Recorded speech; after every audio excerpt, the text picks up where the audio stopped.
Okay.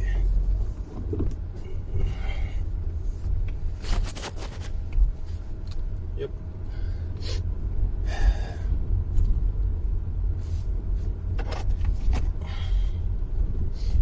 Okay. So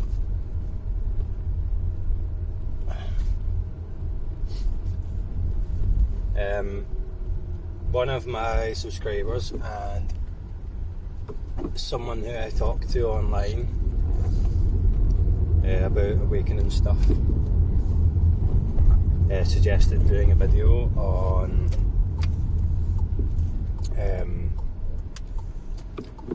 ways in which the ego or the sense of personal self, the mind-made self,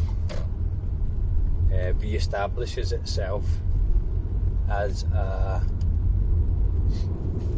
default mode of living, or re-establishes identification or solidity. And I think this topic could easily turn into a series, because there are many seeming ways in which the personal identity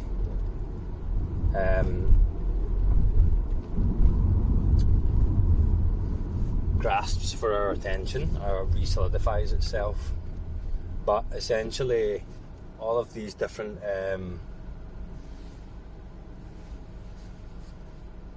tactics that it uses, if we were to personify it as an entity, are the same single mechanism. So it is really simple, but the ego tends to complicate things in order to grasp our attention in different ways. So we can notice that the limited self, or the ego, exists always in time, and it always exists in the mind and thoughts. So it's made of thoughts through time, I guess you could say. And these thoughts, over time, we become aware of. We expose the mechanism or that process by becoming aware of or clearly seeing its operation. And that's a process that kind of changes over time. The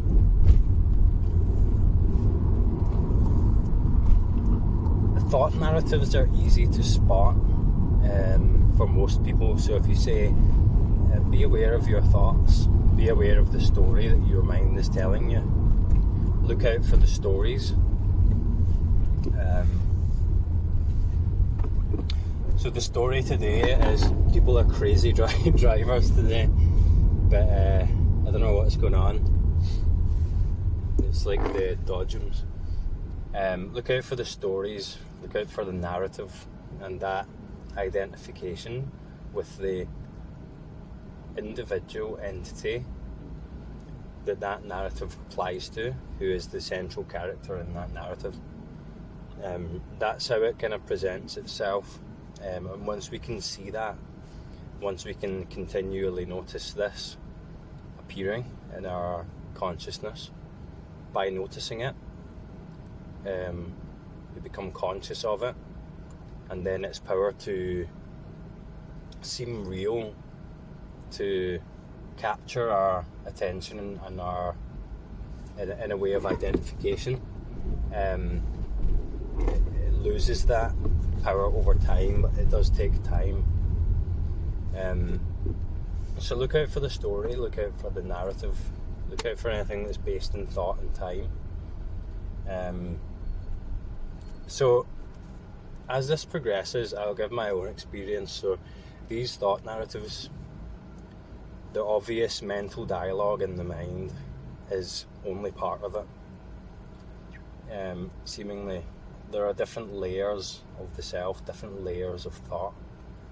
I think these mechanisms, these thought processes, and when linked with emotion in the body, these patterns are reinforced over time. And I'm not sure if this is how it works, but gradually these become more deeply instilled, and these layers of thought become less obvious, more crystallized seemingly, and become seemingly just the way it is, or just inherently there. Seemingly just an inherent part of reality that is just the way it is, and is real and unchangeable.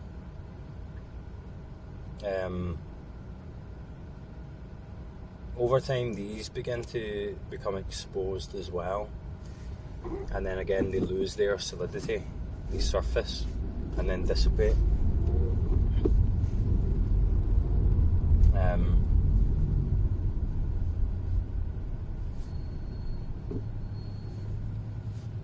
So it's just attention, observation, clear seeing. So for the narrative, you could think, or you could decide, I'm going to pay attention to what is the next story my mind is going to tell me? What's the next narrative that is going to be suggested that I'm the main character in this narrative, separate from the rest of reality, this individual entity moving through a separate world. Watch out for that, and anything that thought that it's the same narrative in different forms, and it's all really the same thing. It's all really the same one mechanism, seemingly presented in different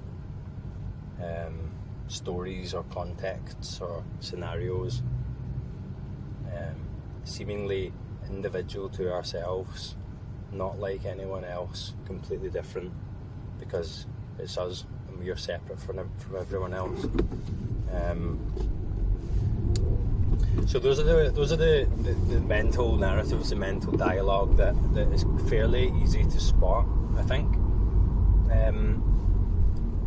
Looking out for the ones that are the ideas or assumptions or narratives that are more crystallized, more seemingly more subtle, deeper, and more difficult to spot initially. So for example, look for this narrative of separation, this idea that I am a separate entity moving through a separate world. In this separate world, this world is separate from me. And then even our experience physically, that seems to be the case. And this is more difficult. It seems to be the case that I'm this separate body moving through a world separately. This individual autonomous entity. And if it helps, we can even reason with thought, it's easy to believe the thought that everything is dependent on everything else. Everything is interconnected and interdependent. When we give it enough time, if you look through time, that could become a realistic suggestion for the thinking mind to grasp and accept, if that makes this easier. But if we begin to look more closely at reality,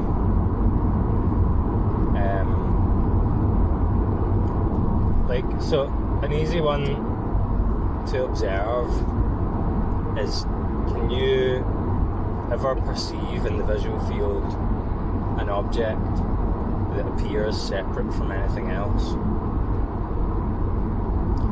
Completely isolated, completely independent, completely separate from anything else in your visual field. Helps if you do this with a still image, not moving. And we can see that we perceive things almost as a canvas or a screen, and all the forms and shapes and colours appear on this screen or canvas in our visual field. But it all appears, any object appears within and is part of the background and everything else. It never appears completely separate. It's entirely impossible. And we're just focusing on the visual field here to keep things simple. So that way we can see that in our perception, everything is connected, everything is one thing, nothing is separate, nothing appears separate to us.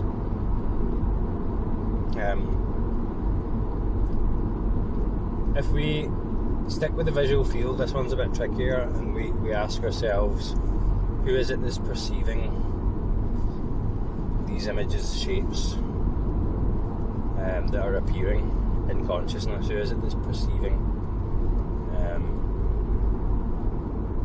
What is doing looking? What is looking out through the eyes in this case? And we can even forget about that and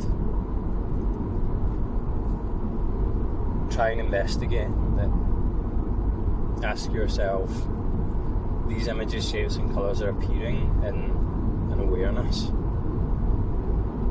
Is the awareness here or is the awareness there? Because awareness is aware of these images, does that mean that these images are awareness? Are these images perceiving themselves through this separate person, through this individual entity? Or is this entity perceiving these images, shapes and colours? Or are they linked? Or are they the same thing?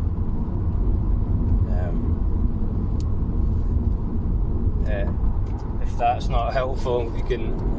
What I did for a while was I tried to look at the space between objects. I tried to see the air in a sense, rather than the image.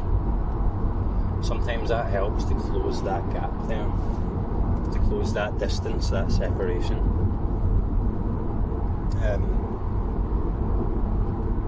Sometimes explain this, it seems a bit unrelatable. Initially, it seems like nonsense and it doesn't make any sense. It doesn't really make any sense, but we're talking about direct experiences. These ideas, we can investigate into what I explained about the separation, the separate objects and appearing in consciousness. What is an idea? What is a thought? What is of the mind? What is a mental narrative? And what is actually right there? And if we remove the labels, if we remove the interpretations and keep doing this, eventually we lose the sense that anything is separate from anything. We lose the sense that we are an individual entity moving through this three-dimensional environment as a separate thing in a separate world. So, long explanation, that's the trickier ones, that's the deeper assumptions, the deeper thought narratives that are seemingly just an inherent part of reality until we use inquiry, let's say, to expose them as just another narrative, as just another thought, as a relative illusion. So, for example, I perceived myself as a separate individual person, autonomous entity, using my own free will to move around this environment, to move around this world, a small part of the world that was part of a bigger world, which is a part of a bigger universe, and so on. The difference now is that I perceive just moving, the universe moving as one movement of the universe, one movement of the world, one changing, shape-shifting form, manifesting itself, shifting around, changing, in this, let's say, sphere of awareness, in this awareness. Just it's so hard to describe. It's one movement, one beautiful dance of form, manifesting in consciousness as the entire universe. That's a lot of words to describe what I'm trying to convey, and it's not going to be an accurate, anywhere near an accurate representation or as an image or an idea of what I'm trying to describe in the mind. That's just an attempt to convey the difference in perception. When all these assumptions, labels, thought forms, narratives lose their solidity, lose their meaning in a sense, lose their inherent reality or existence,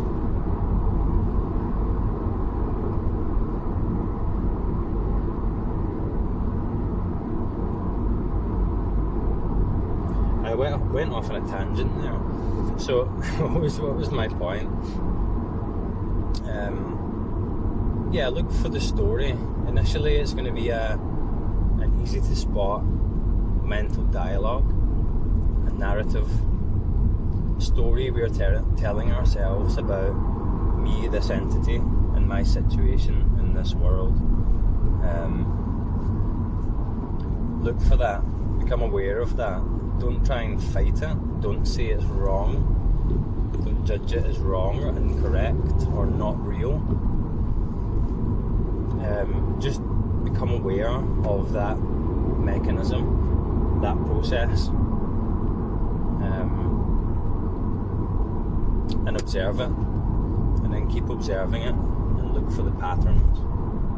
And eventually we begin to see through or separate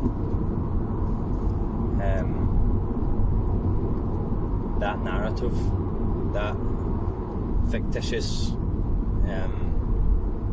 story from reality and our direct experience. And there begins to be, initially there's a kind of duality there, separation. We're separating from the separate self in a sense. There begins to become a distinction between that which is aware, or the awareness,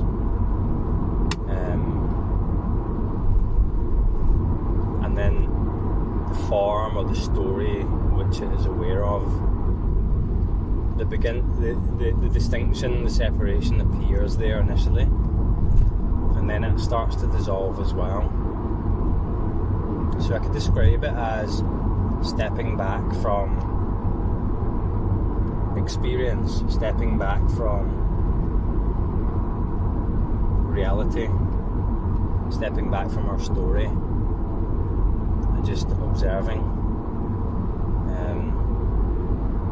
A bit of space between what's happening and our role in it, and that which is aware of that.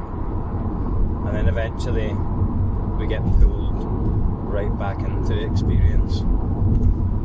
And when that happens, the gap closes and there's no separation at all. Everything becomes transparent.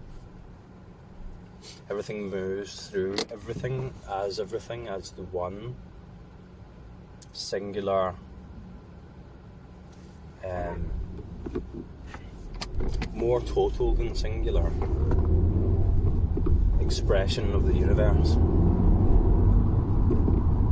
But initially, yes, there is that separation there. You almost have to identify with something bigger than the person. You're identifying with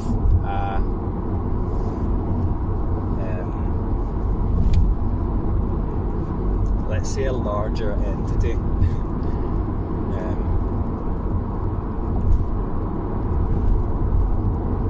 You're almost identifying with the source of everything, shifting your identity and shifting it out of the person, and that gives you some perspective, gives you some space in your experience to investigate and really look at what's going on.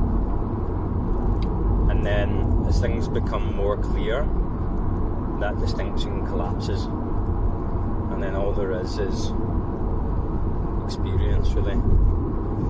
All there is our direct reality, without any labels, narratives or interpretations, or more accurately, without any attachment or identification to these, or belief in these labels, narratives or identifications.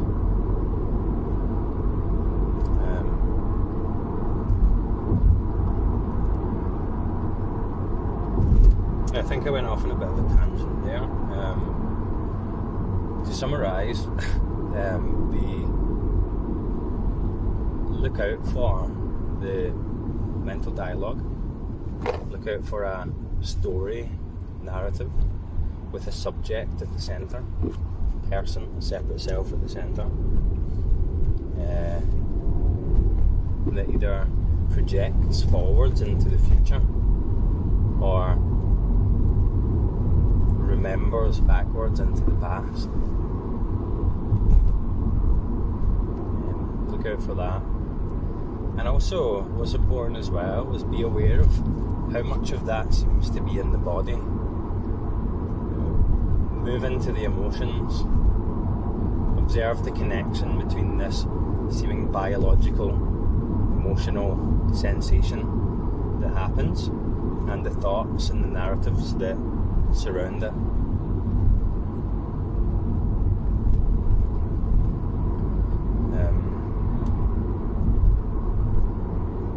Because eventually those patterns and those links disintegrate. Those kind of perpetuated thought / emotional storages that seem to be stuck in the body, eventually they surface and then dissipate. And there's a freedom in that, because we're freeing ourselves up from patterns that dictated our behaviour and our emotional state, patterns that made us suffer.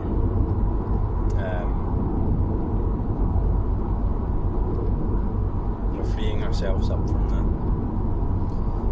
Anyway, I don't know if that was on topic or not, but that'll do for now, and I'll talk to you next time.